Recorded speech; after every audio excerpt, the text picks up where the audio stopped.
I say to people, don't try and look for the authentic self. Just notice when you're not authentic. Just notice when you're not saying no. When there's a no that wants to be said, just say where you're not saying yes, but there's a yes that wants to be said inside you. Notice the impact on you when you don't assert your true self. How do you feel afterwards? Resentful, ashamed, or tired, or whatever. So notice the difficulty being authentic and ask yourself, well, what is the belief that I'm carrying that if I'm authentic, then what? So in other words, not all that noticing, what does that do? Who's the one that's noticing? It's the authentic self. So just by asking those questions, you're strengthening, you're empowering that authentic self. And just going back to that, the heart underneath is teaching the broken heart above. Well, that wholeness is teaching the disconnection. It's always there.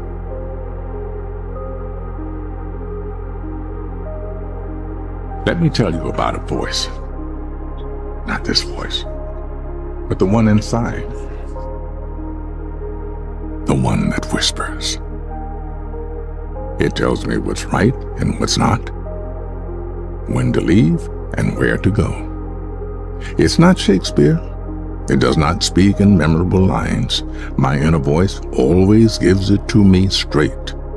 Tells me who my real friends are, when to say yes, when to say no, whether the person sitting next to me is the one I'll be spending the rest of my life with, or not. Sometimes that voice is crystal clear.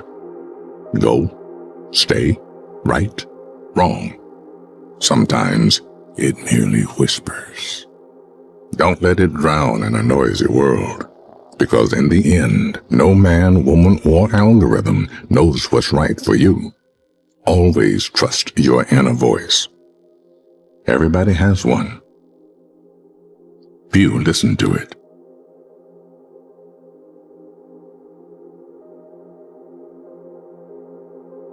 You know what the top regret was of dying people?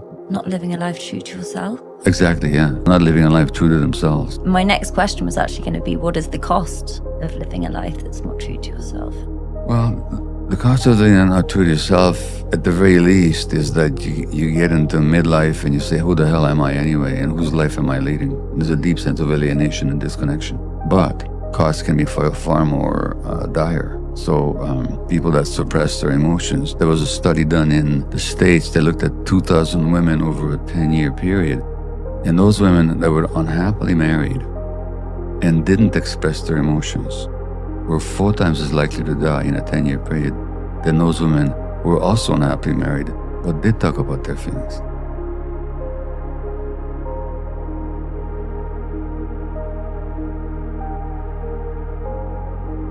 No one's coming. No one. No one's coming to push you. No one's coming to tell you to turn the TV off. No one's coming to tell you to get out the door and exercise. Nobody's coming to tell you to apply for that job that you've always dreamt about. Nobody's coming to write the business plan for you. It's up to you.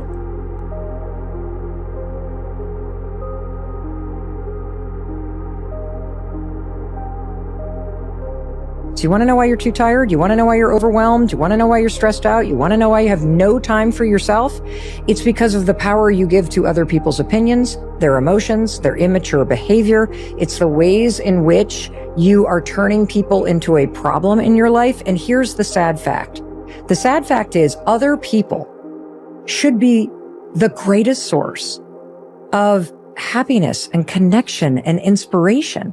But if you don't truly learn this skill of focusing on what you can control and letting people be who they are, letting things play out as they're playing out, and then bringing the power back in-house and really focusing on how you respond to it. If you embrace this skill, you're going to be shocked. You're going to be shocked by how much time you've wasted.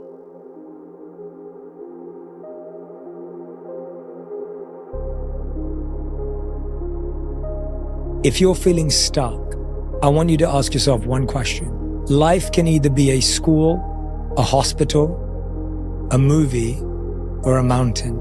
Ask yourself, if life feels like a school right now, what do I need to learn?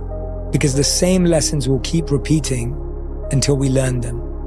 If you're feeling like you're caught in a spiral of the same thing after the same thing, life is trying to teach you something. Go to the school of life. Sometimes life feels like a hospital. There's something to heal. If you feel in pain, if you feel held back, if you feel like you're not strong enough yet to go out there and go after something, ask yourself, what do I need to heal? And start healing. Sometimes life feels like a movie. Everything's kind of going in a great direction. Pause and ask yourself, what do I need to experience? Because this experience will also dissipate and disappear. Let me really experience it. And finally, for those who are already on their path, life can feel like a mountain. Ask yourself, what do I need to climb?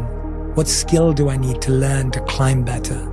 You're stuck because you haven't figured out whether life is a school, a hospital, a movie, or a mountain. And as soon as you see the patterns, are you being questioned again and again to learn something? Are you being challenged again and again to learn something?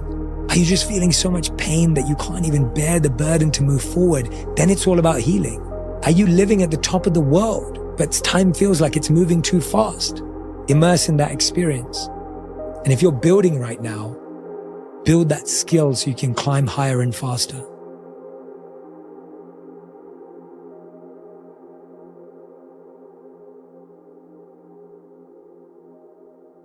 If you could live forever, would you? And my outlook on this is, if you buy a bouquet of flowers and hand them to your loved one, and the flowers are made of plastic, how would your loved one reply to that? They probably think you don't love them.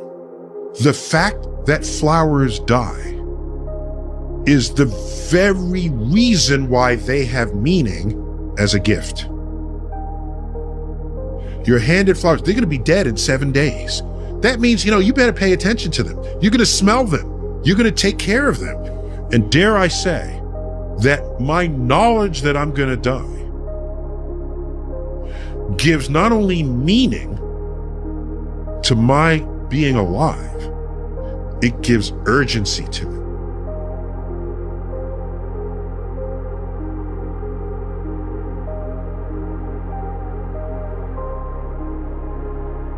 True inner peace is a deep sense of aliveness, to feel fulfilled, and it's inseparable from it's a kind of joy, not necessarily the ecstatic joy. You don't go through life saying, wow.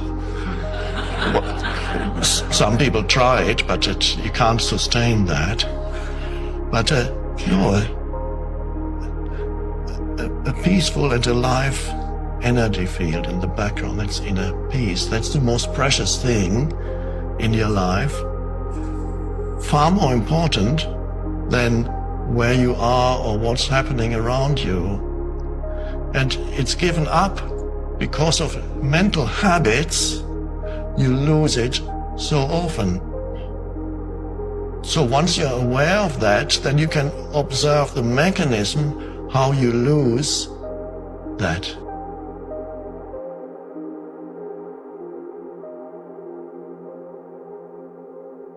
Until you make a decision that you no longer want to feel how you feel, or you no longer want to think the way that you think, or you no longer want to have the kind of results or no results that you have, until you make that decision that, you know what?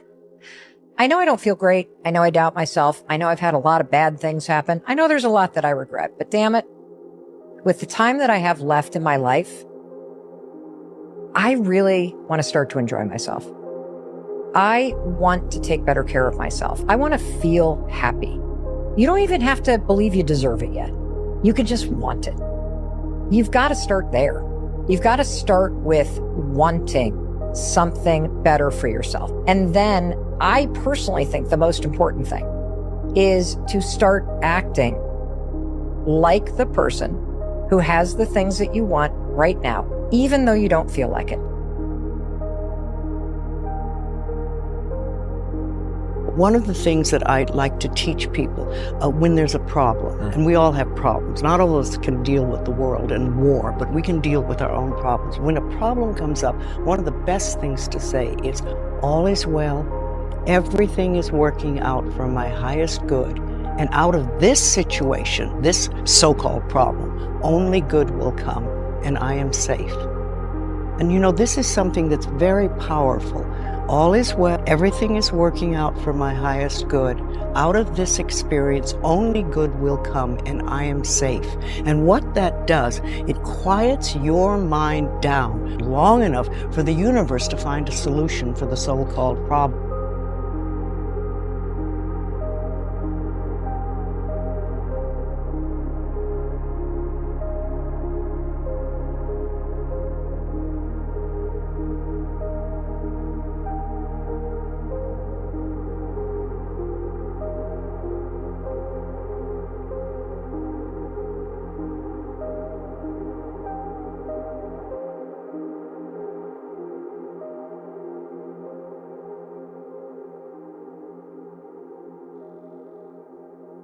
Think of the bamboo tree. For years after it's planted, nothing seems to happen.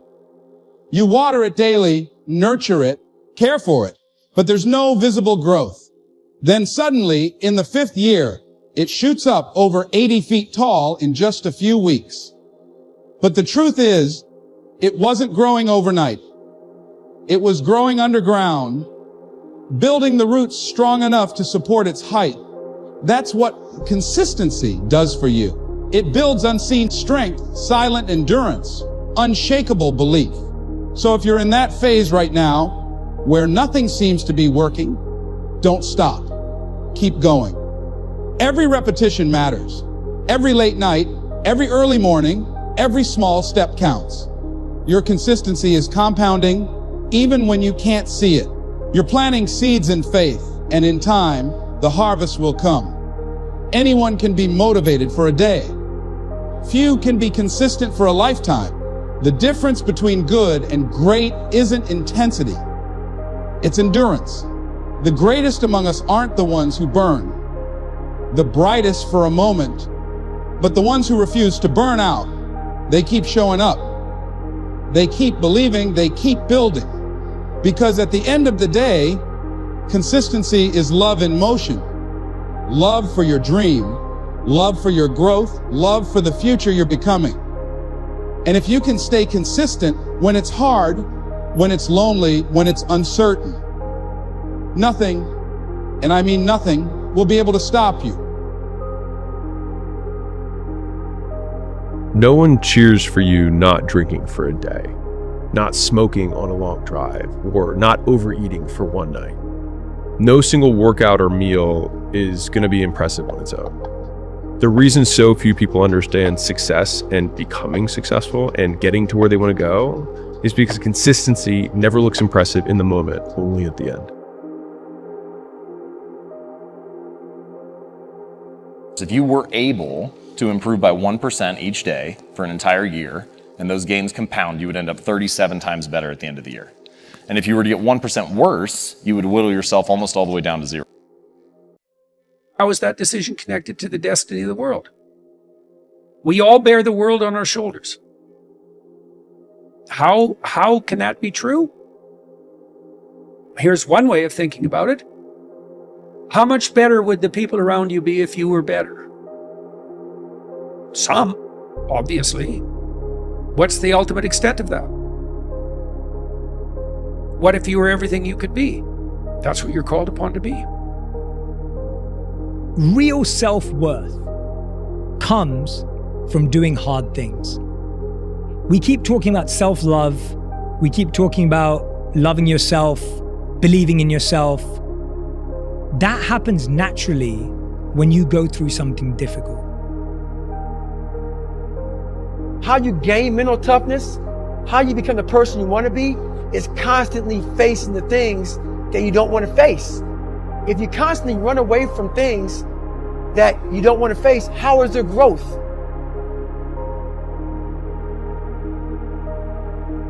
If you can't control your own brain and your brain controls you, you're fucked.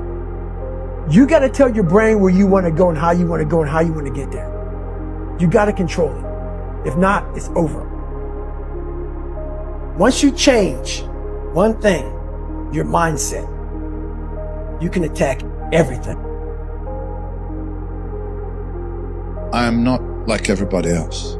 I don't want to be like everybody else. I have something inside which is burning. And I look around and this life and everything I see is not for me. I'm supposed to be something different. I have to be something different. If you can get a mental image of the person you would most like to become, begin now to act as that person would act in everything you do. Gradually, imperceptibly, you will actually become that person. It goes back to what the great German poet and philosopher Goethe once said. Before you can do something, you must first be something. Before you can do what you would most like to do, you must first become the person who can do it. A woman cooking dinner has only to act like a great chef to turn out a better meal. The student who begins to act like a top student will begin to get better grades. You can even look much better by simply acting like the person you would most like to look like and be like. The secret is to get and hold fast in your mind the mental image of the person you would most like to be. Then in every situation you act and talk as you feel that person would. You make the kind of decisions you think that person would. This is the way to constantly grow into a better, more effective person. You immediately begin to act with more confidence, and confidence is the first step to accomplishment.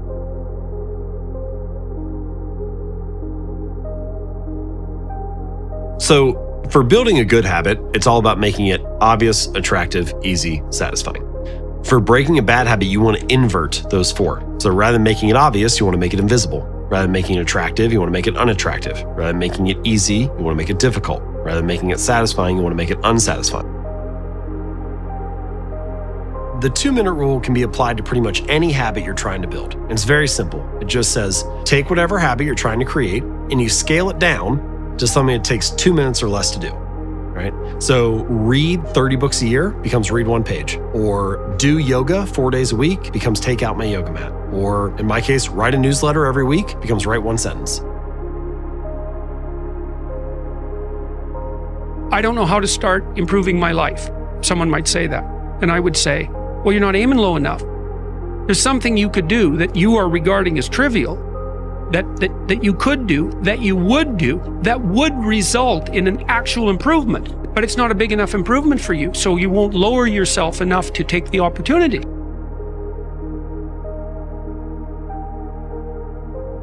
The rule, it's a pretty straightforward rule when you want to get back on your feet, and the rule is you have to make the task small enough so that you'll do it, no matter how small that is. If you make the task small enough, I've never seen anyone not be able to progress if they made the task small enough.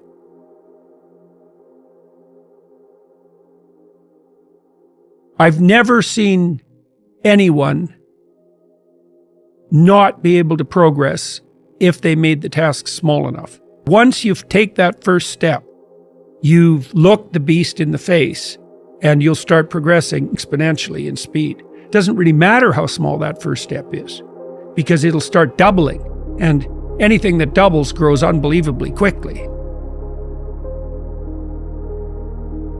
Don't let your learning lead to knowledge. You'll become a fool. Let your learning lead to action. You can become wealthy.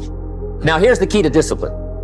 Start with the little disciplines. Get excited over the little disciplines. And get right on those, because those will lead to the big ones. You can't handle the big challenges in life unless you take on the little ones. Make a list of all the things you can do. Get right on those. Discipline yourself for those, both for the results and for the muscle and for the practice. So that when life hands you some big challenges, you'll be ready, you'll have the muscle. But see, if you don't handle the small ones, you can't take care of the big ones.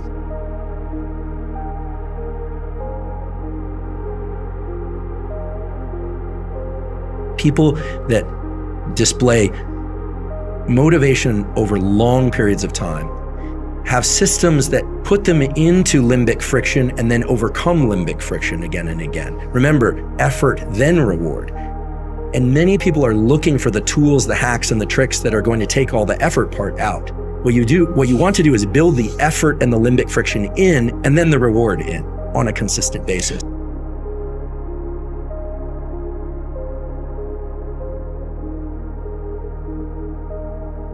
You You ain't no boy no more. This ain't no base. This ain't no, I want to go party. Now it's time to create a legacy now. You had your fun. Now get to work.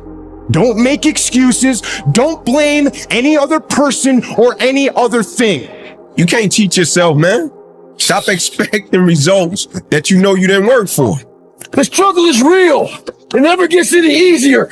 You got to get harder. Stay hard.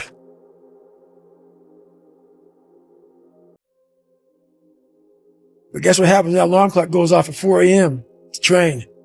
I don't want to be a SEAL today. Or I don't want to be whatever today.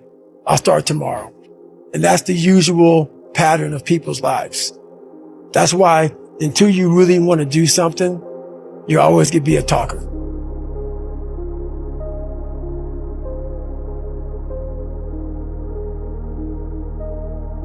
My perspective, when people ask me all the time, though, I lack discipline, how can I get discipline in my life? And no one wants to hear this answer.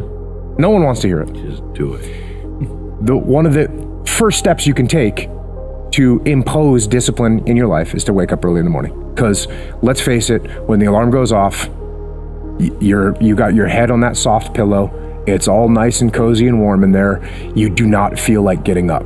You should not. That snooze alarm is... That's insane. I call that snooze alarm the dream killer. Like when you press that snooze button, you're killing your dreams. No, where people get worried and people freak out is sleep is healthy. Sleep is good for you. I know that. I get it. And people say, you're telling people not to sleep. No, I'm not telling people not to sleep. You do 6 hours every night, 10 o'clock. Yeah, I usually go to bed around 10:30, 11, and I wake up at 4:30. So I get 5.5 to 6 hours almost every night, you know? And sometimes I tell people, I think sleeping is good. I do it almost every single day.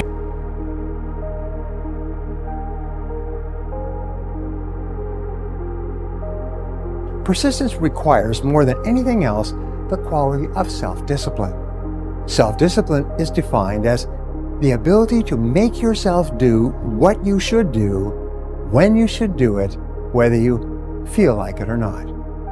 And persistence is self-discipline in action.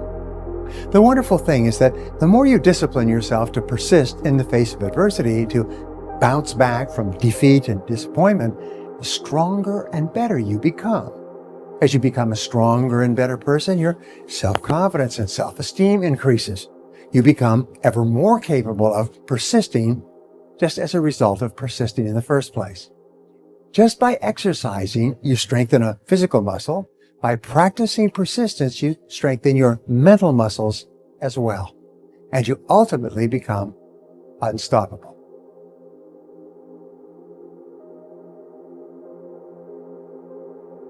You absolutely can change your brain, but you have to pay attention to the thing you want to incorporate into your brain. You have to be alert while you do that, and then you absolutely have to go get some rest, because it's during sleep and during meditative states and during rest that the actual rewiring of the brain occurs.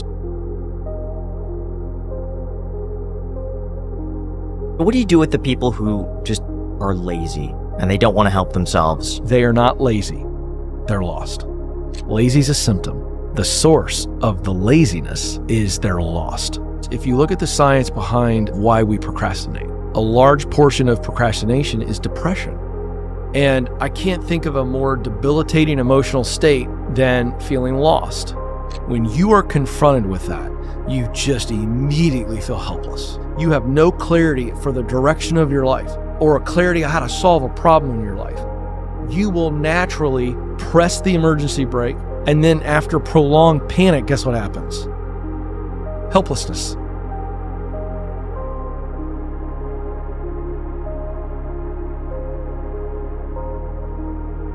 Ask yourself what's holding you back, and usually it's the quality of self-discipline or it's a skill. Now, one of the things that changed my life forever was when I learned that all business skills are learnable. You don't have to be a genius to learn any business skill. You can learn any form of technology. You can take a person who's basically shoe polished and teach them how to be technologically superior enough to earn a living from it.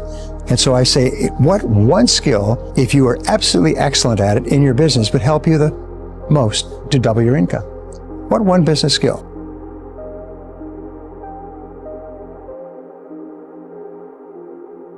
Whatever you say to yourself and believe over and over again, you start to believe as a reality. You start to walk it and talk it and act it. So what you say is, I am unstoppable. I'm unstoppable. I don't care what it is. I'm unstoppable. Nothing will stop me. The greatest of all qualities to guarantee success is the absolute willingness to go at anything and refuse to stop until you achieve it. And you know something? The statistics show that 95% of the goals that you set for yourself, you will achieve if you refuse to quit. The mind is like a factory, a mental factory. And whatever you think about all day long pours ingredients into this mental factory. Can you imagine dumping a barrel of trash into this mental factory every day and coming out with a rich, dynamic, positive life? It can't be done. You decide what goes into your mental factory. Don't let anybody just dump anything they want to in your mental factory, because you've got to live with the results.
You think happiness will never end, and you think pain will never end.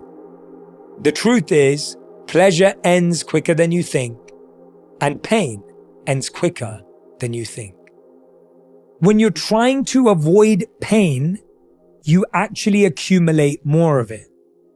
When you learn to accept pain, you can actually release yourself from it. It's almost counterintuitive if you think about it. When you're trying to avoid pain, you actually think more about the pain. When you accept the pain, you actually have the ability to move forward and move on. When you see people bear their suffering nobly, there's nothing in that but good. And then when you see people take on more responsibility and decide that they're going to aim up and confront their suffering honestly and forthrightly, that their lives get better and the lives of people around them get better too. And so that's very strange as well, because it also means that the pathway to less suffering is through suffering. There's almost no failure, regardless of how arbitrary, that you can't learn from. And there isn't anything better that you can do with failure, no matter how unjust, than to learn from it. And so as a general attitude, how did I go wrong here is a hyper useful existential stance. If it was 95% situational and 5% you, if you adjusted that 5%, maybe that'd be enough so that the next time that situation arises, you'd come out on the positive side of it. You're also not a torment to other people then, because your general question is, how am I insufficient?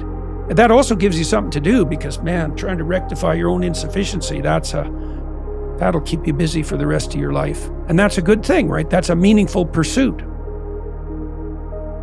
If you don't fail, you're not even trying. To get something you never had, you have to do something you never did. There's a quote that I've fallen in love with. The magic you are looking for is in the work you're avoiding. Every single time that there is something in front of me, I feel like things aren't coming my way sufficiently quickly. I'm not making the progress that I want. It's because I'm dicking about over here, and there is a large frog in front of me that I need to eat. I need to spend another half day reading a book. I need to spend some more time researching online and upping my skills in this particular area. I need to do whatever it is. See, you can do anything. You can get up any hour, read any book, take any class, make any change, develop any skill, do any discipline. I mean, you can do it all. When this how and the why, or when the why starts to grow, the how gets simple. You have the power to do more than you can ever begin to imagine. Don't underestimate yourself. You don't know enough about yourself to become a cynic. And so you've got to challenge yourself to access that power that you have within you. You're more than a conqueror. Stop waiting for the right time. There's no perfect time to begin. That's a myth. Stop waiting for the right time because there isn't one. There isn't one. There's a beautiful proverb that says the best time to plant a tree was 20 years ago, and the next best time is today.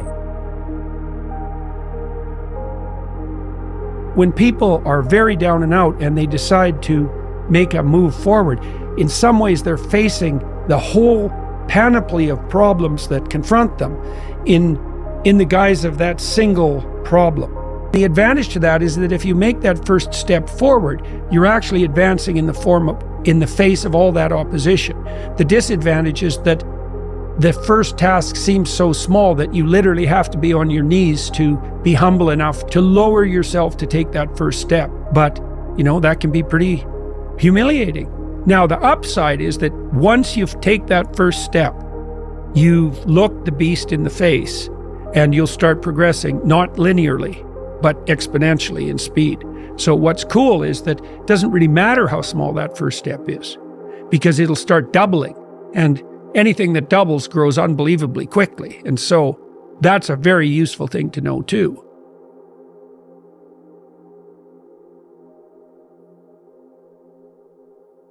Take that first step, do whatever it is that you thought you couldn't do, and don't be afraid, because that is the most important moment in your life. And then you realize it's not so bad. Okay, people are making fun of me, I failed, but they never tried anything. I at least tried it, and now I have an idea for my next one. It wasn't so bad. But if you never make that first step, I don't care, the wisdom of Solomon won't be able to help you. You'll always be stopping before you can. So you've got to have the guts to make that first step, and then the doors will open for you.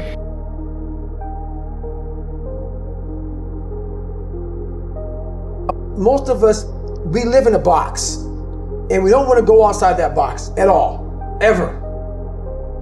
Outside that box is all these possibilities of life. I now know that there is no cap on the human mind.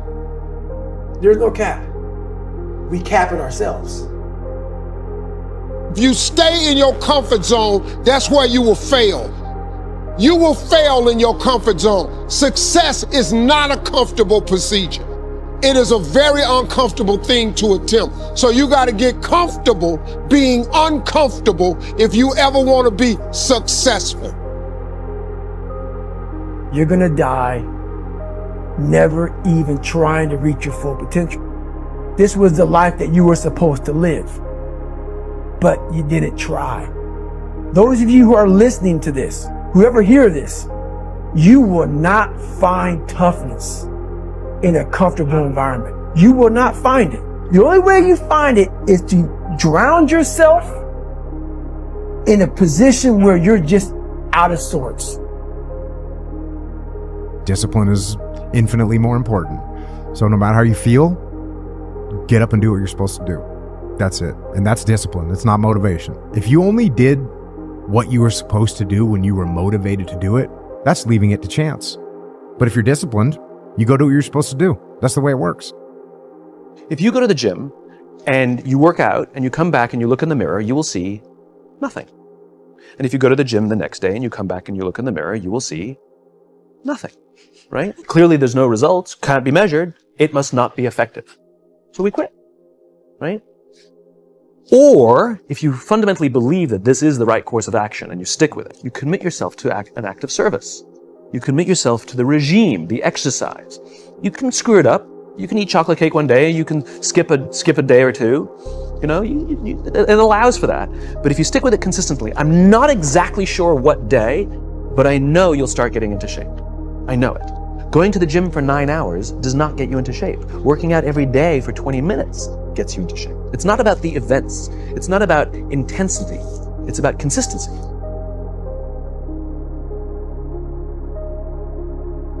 Listen to me, write this down. We don't experience life, we experience the life we focus on. This is so important for us to remember. We don't experience life, we experience the life we focus on. So better be good at focusing on what matters most and coming up with a better meaning. If you want a better quality of life, you can't control everybody. You can control you. You can control what you do with your body and what you focus on. And whatever you focus on, you're going to feel, even if it's not true. So we better be conscious in what we focus on.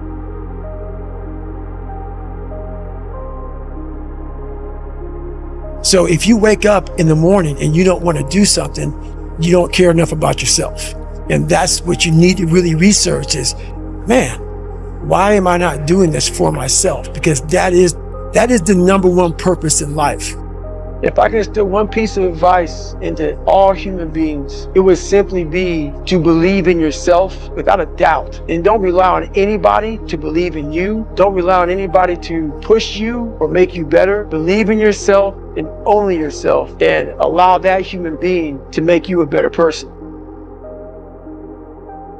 This is something that I've actually relied on a little bit myself. Whenever I get to a low point where I think, why do I even bother? I just remind myself, this is where most people stop, and this is why they don't win.